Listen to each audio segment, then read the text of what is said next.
আমাদের এই দেশে অন্তত একটি সুন্দর সিস্টেম ছিল যে একটা কাছারি ঘর, সেখানে একজন জেনারেল, একজন স্যার ছিলেন আর একজন হুজুর ছিলেন, মক্তব যিনি পরিচালনা করতেন। ফজরের নামাজের পরপরই এই ছোট্ট ছোট্ট সোনামণিরা সেখানে বসে যেত। ইন্টার গার্ডেনের অত্যাচারের কারণে এই ধর্মীয় শিক্ষাটা সম্পূর্ণ বন্ধ হয়ে গেছে। আপনি যদি গ্রাম বাংলা এখন যান, দেখবেন যে একটা ফ্যামিলির 10টা ঘর বেষ্টন করে আছে, মাঝখানে একটা কাছারি, সেখানে গোখাদ্য রাখা হয়, সেখানে ভাঙা কতগুলো টুল টেবিল সেখানে রয়েছে, উচ্ছিষ্ট সেখানে রয়েছে। আগের সে 2জন মহান শিক্ষক সেখানে আর নাই। পারিবারিক যতগুলো বিচার বিশ্লেষণ আছে সব সেখানে করা হতো। সম্মানীয় চিন্তাশীলবৃন্দ, আপনি অজুটা কিভাবে এআই দিয়ে শিখবেন আমাকে বলেন তো, আপনি কিভাবে অজুর পদ্ধতি সিস্টেমটা আপনি শিখবেন? জিবরিল আমিন অবশ্যই মসজিদে নববীতে প্রবেশ করেছেন বাবে জিবরিল দিয়ে। আপনি দেখুন মদিনায় মসজিদে নববীতে একটি স্বতন্ত্র তোরণ রয়েছে বাবে জিবরিল, যে দরজা দিয়ে জিবরিল আলাইহিস সালাম সাহাবা বেষ্টিত স্থানে রাসূল সাহাবীদের বেষ্টন করে আছেন।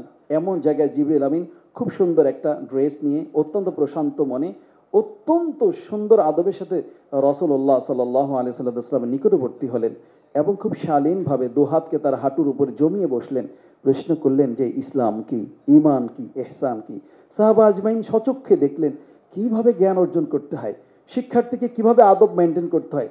আজকে প্রযুক্তির সাহায্যে আপনি আমাকে ক্লাস দেবেন, যদি আমি সেখানে এক হাতে সিগারেট ধরে রাখি, যদি বালিশের উপর আমি শুয়ে থাকি, আমি কি স্যারের সে আই কন্ট্রাক্ট, আমি কি সেই চোখের শাসনটা আমি পাবো?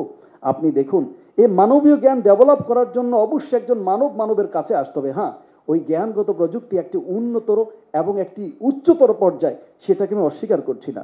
সার্বিকভাবে অনুরোধ করব আপনাদেরকে, আপনারা জেনারেল বিষয়গুলোর কথা বলছেন, আমাদের অ্যারাবিক সবচেয়ে বেশি বিধ্বস্ত অবস্থায় আছে।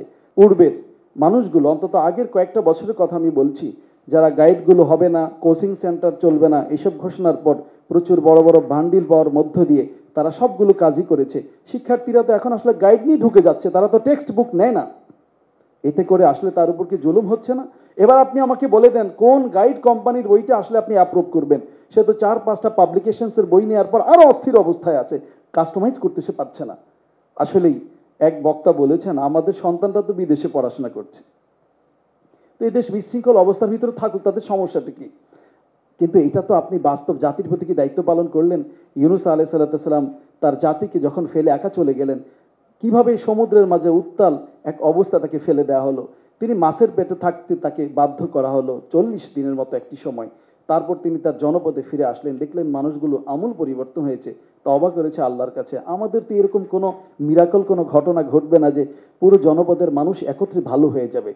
আমি আপনাদের একটু চিন্তার জন্য বলছি, আমরা যারা আমাদের সন্তানদেরকে ইসলামিক জ্ঞান শিক্ষা থেকে বঞ্চিত করছি, এটা মারাত্মক একটা ভুল হচ্ছে। খবরের কাগজ, নিখাত, নির্ভীক, নিরপেক্ষ।